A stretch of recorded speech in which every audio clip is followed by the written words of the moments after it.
The Shadow Pact, a reckoning at Cypress Grove.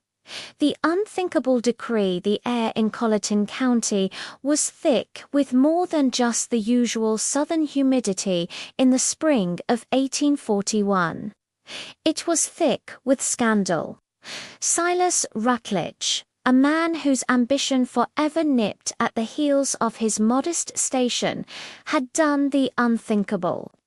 At a gathering of the county's most prominent families, he stood before them and declared that his daughter Catherine, a 28-year-old woman of considerable size, whose mind was said to be as unwell as her body was, to be placed under the absolute authority of an enslaved man named Ezekiel Cross.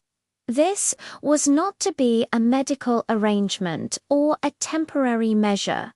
It was a total surrender of control. In the eyes of their society, where a white woman's purity and protection were sacrosanct, Silas had effectively declared his own daughter less valuable than his property.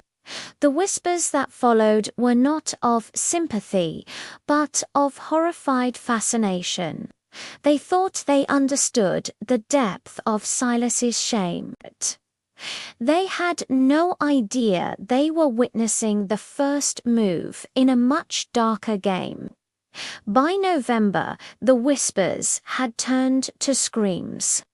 Catherine's form had transformed in ways that defied explanation. 13 of the county's most powerful men were dead, and Cypress Grove Plantation was nothing but embers and memory. The question that hung in the smoky air was simple. What had truly transpired between that enslaved man and the plantation owner's daughter in those intervening months? A gilded cage and a poisoned mind.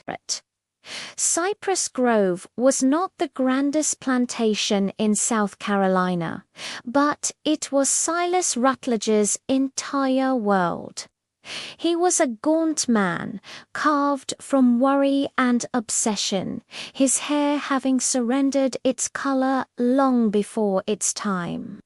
His wife had died, bringing Catherine into the world, leaving him with a daughter and a burning need to ascend a social ladder that was slick with the blood of the enslaved. Catherine had grown up in gilded isolation. By 1841, she was a specter in her own home, her body swollen from countless treatments for hysteria and nervous disorders. The local doctors, with their mercury and laudanum, had ensured she was either sedated or lost to violent fits. Society saw a madwoman. They did not see a witness. They did not know that at the age of 12, Catherine had seen something in the cellar that had fractured her world, and that her father had spent the subsequent 16 years poisoning her into silence. The command came from a letter sealed with red wax, bearing the sigil of a scythe crossed with wheat, the mark of the brethren of the harvest. Silas was in their debt, a sum so vast it meant his ruin. The brethren offered an alternative, a demonstration of loyalty. He would humiliate himself and his daughter publicly, placing her under the complete control of a slave. In return, his debts would vanish. For a man like Silas, who believed power was the only true currency, it was no choice at all. The healer and the avenger, Ezekiel Cross, arrived at Cypress Grove with a reputation for being quiet and capable. A man skilled in herbal remedies. What the bill of sale did not mention was the fire in his soul.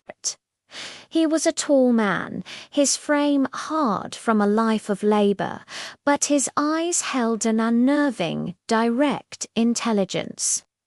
He did not look away from Silas Rutledge, and that alone made the plantation owner uneasy. When left alone in the small cabin assigned to him, Ezekiel allowed his mask to slip. From a hidden pouch, he retrieved a fragile piece of paper. On it, 3 names were written in a child's hand: Sarah, Benjamin, Ruth, his family. Silas Rutledge had sold them away from him 3 years prior, not for profit, but to prove his ruthlessness to the brethren. Ezekiel had learned they had all died in the brutal fields of Alabama. His placement here was no accident. It was the culmination of a 2-year journey, a deliberate path toward vengeance. He was there to learn Silas's secrets, to find his vulnerabilities, and to make him pay.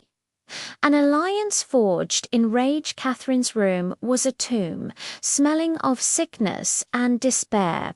When Ezekiel entered, she greeted him with the expected venom, a cornered animal lashing out. But Ezekiel did not react with force or pity. He opened the curtains, flooding the room with light she had not seen in years. He did not offer more medicine. He questioned its very purpose. "What if the doctors are wrong?" he asked, his voice low and steady.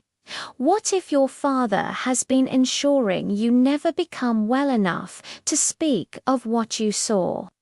The question hung between them, a dangerous truth spoken aloud for the first time. Catherine's suspicion warred with a desperate, long-buried hope. "Why would you do this?" she whispered. "Because I have my own reasons for wanting Silas Rutledge to suffer," Ezekiel replied, meeting her gaze.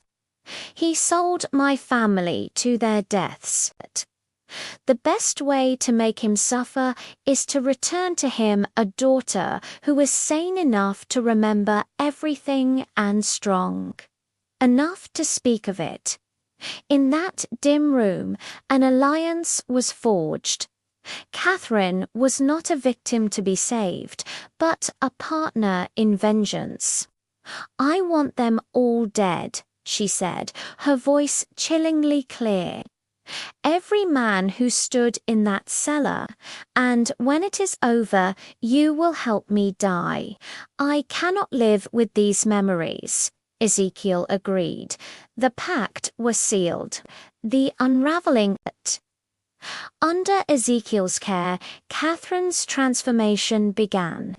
He weaned her from the poisons, replacing them with clean food and strengthening herbs.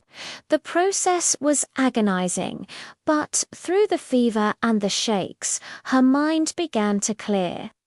She told him of the brethren's rituals, a grotesque blend of old-world paganism and perverted spiritualism centered on blood sacrifice and consumption.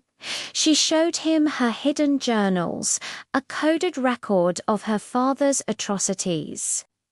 There was a ledger, hidden in a secret chamber within the cellar.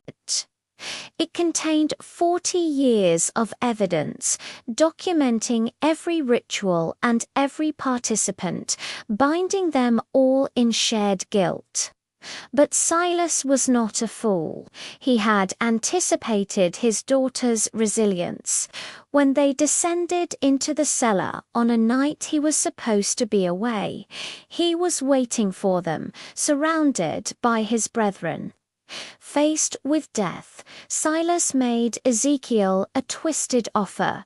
Join them, become complicit in their rituals, and in return they would give him the resources to destroy the man in Alabama who had worked his family to death. Refuse, and both he and Catherine would die. Seeing no other path to survival, Ezekiel agreed on the condition that Catherine be set free and sent north. It was a strategic surrender, a play for time.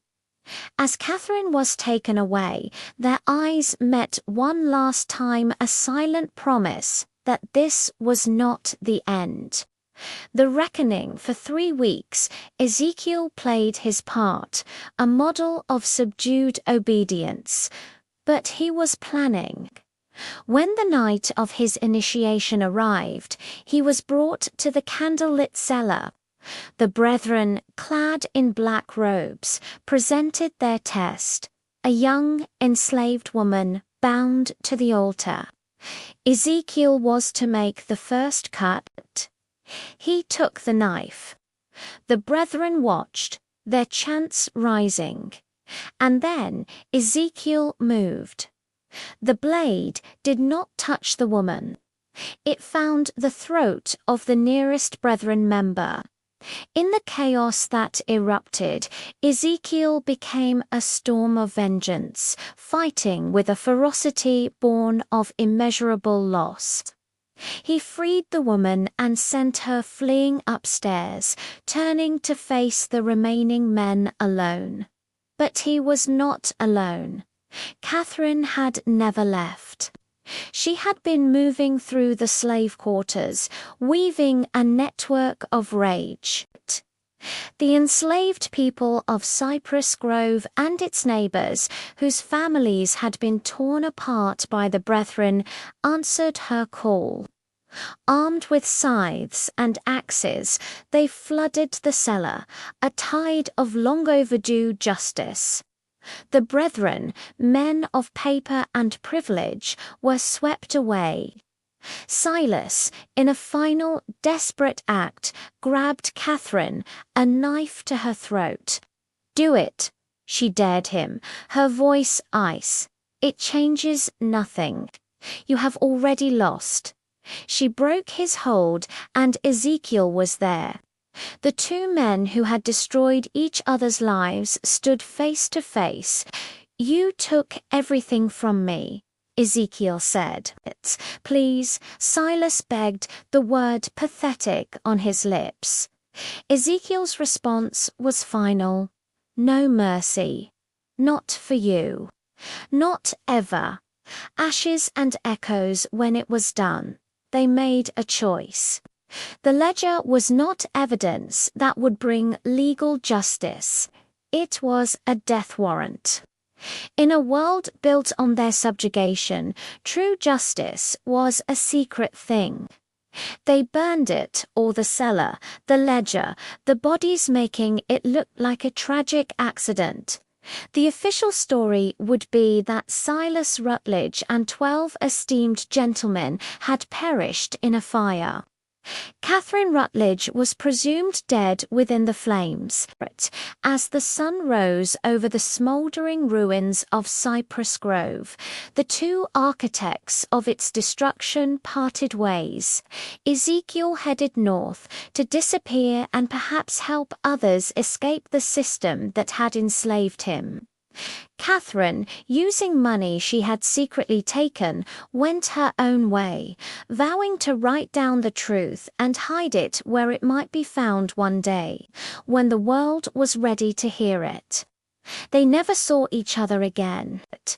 The whispers of what truly happened that night lived on only in stories told in hushed tones in slave quarters. A legend of the night, the powerless became powerful, and the cruel learned the price of their cruelty. The truth, as it often does, retreated into the shadows, waiting for its time to emerge once more.